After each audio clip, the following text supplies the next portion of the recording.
Hey folks, this is JR with DIY Prepper. Welcome to the channel. And today we are going to be talking about the lessons that I learned from the 2021 Texas ice storm and how we can use those lessons going forward to prepare for similar storms in the future. And the first lesson that I learned was just how fragile the power grid actually is. If you didn't know, the United States is broken up into three main power grids, and those are the East Coast, West Coast, and Texas power grids. And this particular storm just seemed tailor-made to prey on the weaknesses of the Texas power grid. There was one point where the entire Texas grid was less than 5 minutes away from failing. And because of that, I think it's essential that everybody have a way to produce their own backup power. And I think for a lot of people, a great option is going to be something like this Jackery solar generator. A solar generator essentially is just a large battery inside of a housing that has different types of plugs. Usually you'll have a display to show you how much power you have left, how much power you're using, and it can be hooked up to solar panels to recharge it for an extended period of time if there is some sort of large grid down situation like what Texas almost faced. I'd like to thank Jackery for sending this to us to take a look at, and keep an eye out because I will be doing a dedicated review of this solar generator in the coming weeks. And something like this is going to have a lot of advantages over a traditional gas generator.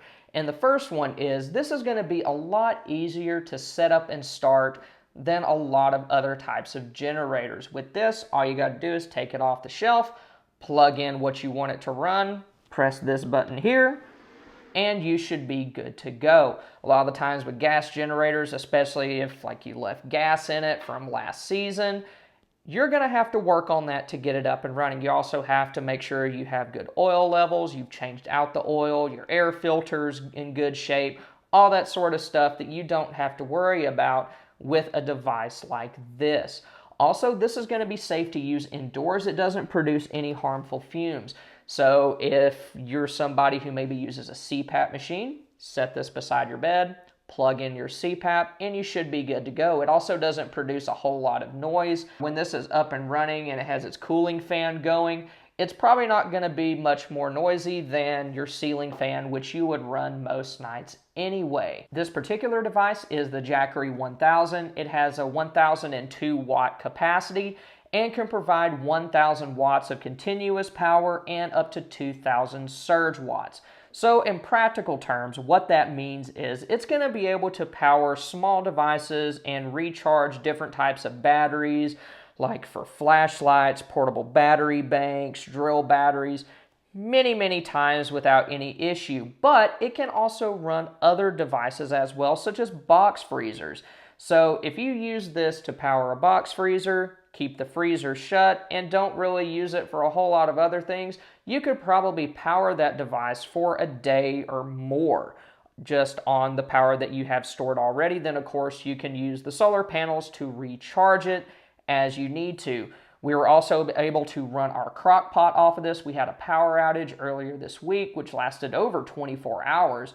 And towards the beginning of it, my wife was working on making a crock pot meal, and we were able to save that meal using this Jackery. So that's nice. It can run things like crock pots, George Foreman grills. It can also run small microwaves if needed. And another good thing about this device is it has several different ways that you can recharge it. In addition to being able to use the solar panels, you can also charge it up from wall outlets. If you have a generator, you can charge it up from that, although I do recommend using an inverter generator or something with a surge protector, just because you want to protect the electronics inside of this. And you can also recharge it from your car. And a huge advantage that a device like this has over traditional gas generators is it's going to reduce your dependence on fuel storage. Fuel can be dangerous to store in large quantities, and a lot of types of fuels like gasoline and diesel, they don't last forever. Even if you use fuel stabilizers and use ethanol-free gasoline, you're going to be able to get maybe 2 years max out of that fuel before it goes bad. So you have to worry about rotating your storage. With something like this, that's not a huge issue. And really, if you live in something like an apartment, this is probably going to be your only option as a good power source to keep larger devices up and running, or even to keep smaller devices up and running for an extended period of time, because places like apartment buildings, they're not safe to use gas generators in. They produce fumes, they produce a ton of noise, it would be easily stolen. So having something like this is probably your best bet. But another thing to keep in mind is they do work well in conjunction with traditional gas generators. So if you do have a gas generator and you have one of these, then you can use that gas generator to keep big appliances like your refrigerator and your washing machine up and running. And then you can use this to power your smaller devices, your electronics, or to power things like your box freezer for a period of time where you don't really want to be running that generator. Maybe you don't want to run it at night because of fear of theft, or there's something going on that maybe you want to shut it off to reduce that noise, reduce attention to you. Then you can plug your essential devices into this to keep them running until it's safe to use that gas generator again. Another thing that you want to have on hand for power outages is small battery banks. And those will allow you to save the power that you have in this device for more essential or larger appliances.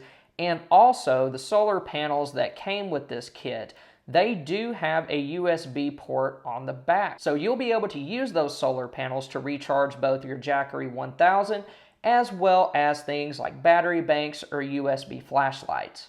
Another important lesson that I learned from the 2021 Texas ice storm is that water utilities are very much dependent on the power grid.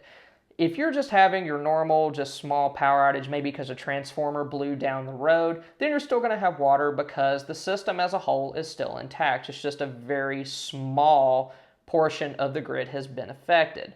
But in a situation like what we had earlier this year during that ice storm, large portions of the grid were affected so that the portions of the grid that fed power to those water treatment facilities were taken out. So what that meant was water wasn't being treated, it wasn't being pumped out where it needed to go, and we also had water main breaks, which caused the water that we had stored in the system to begin with to drain much, much faster. And because of that, you want to make sure that you have water stored inside of your home in large enough quantities to get you through a situation like that.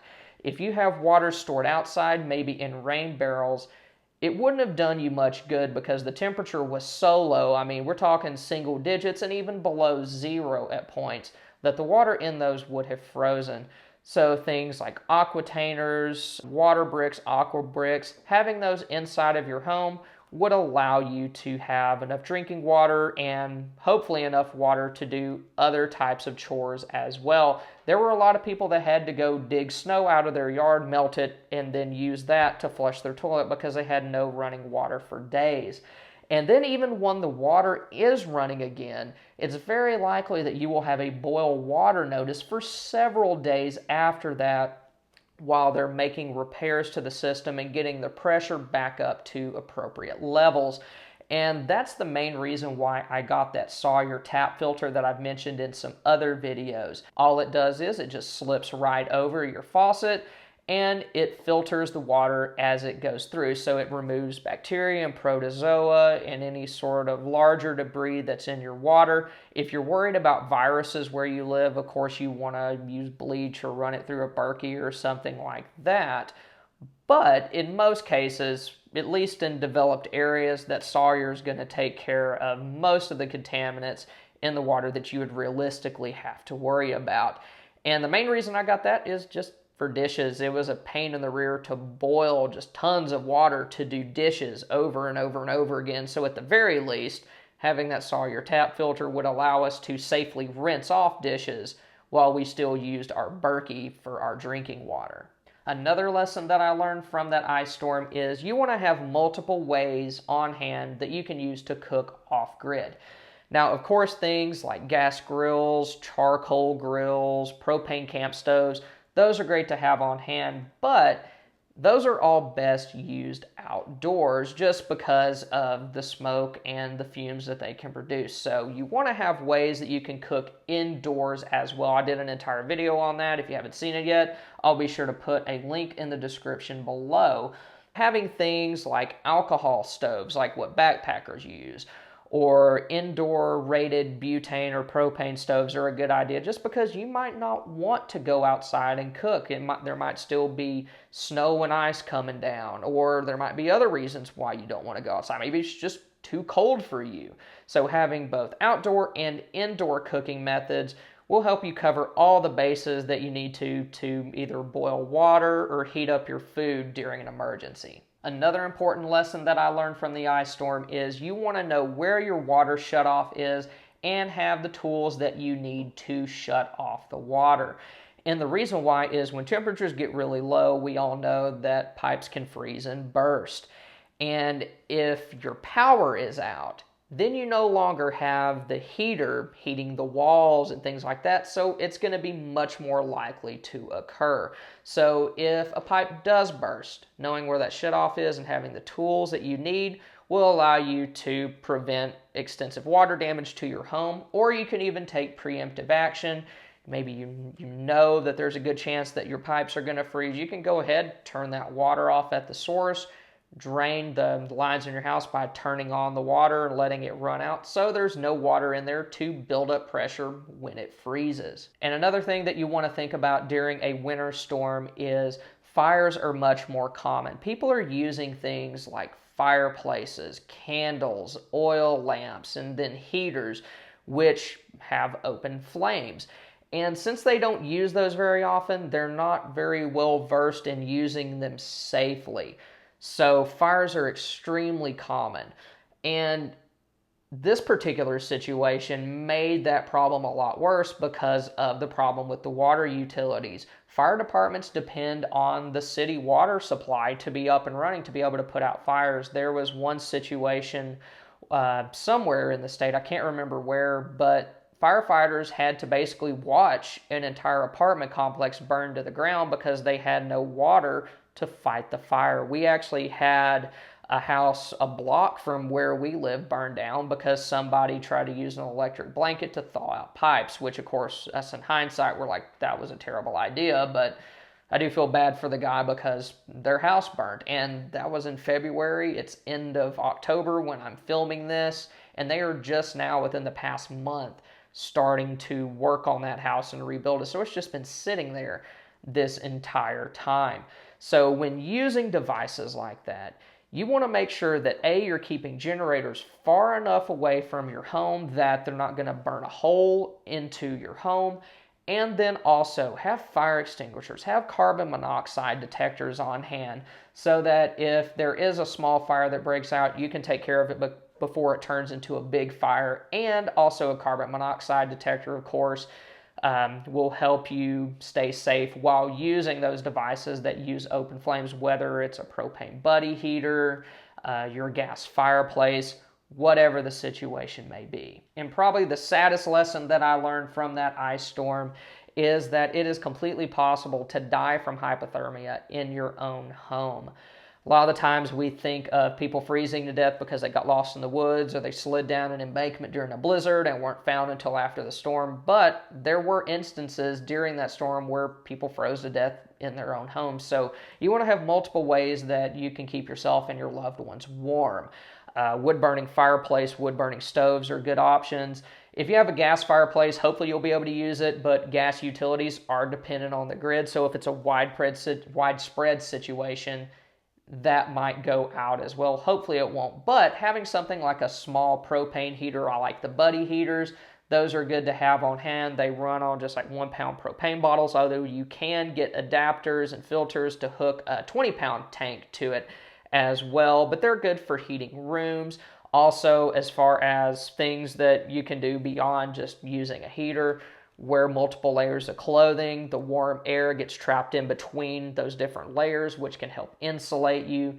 And then also doing other things like hanging blankets from windows and doors, or even setting up like plastic sheeting inside of your room to kind of make like a smaller environment for you. Because if you've ever been camping in winter, you know it's much harder to keep a large tent warm than it is a small tent. So apply the same concept to your house. Even if you have to set up a tent in your living room, that will reduce the amount of space that hot air has to dissipate, trapping it with you where you need it. And of course, there's a lot of other ways that you guys can stay warm during a power outage. If you have your own ways of doing that and you want to put those in the comments, feel free to do that. And you can learn more about off-grid cooking and then also winter preparedness by clicking on these videos here. Y'all have a good one. Thanks again.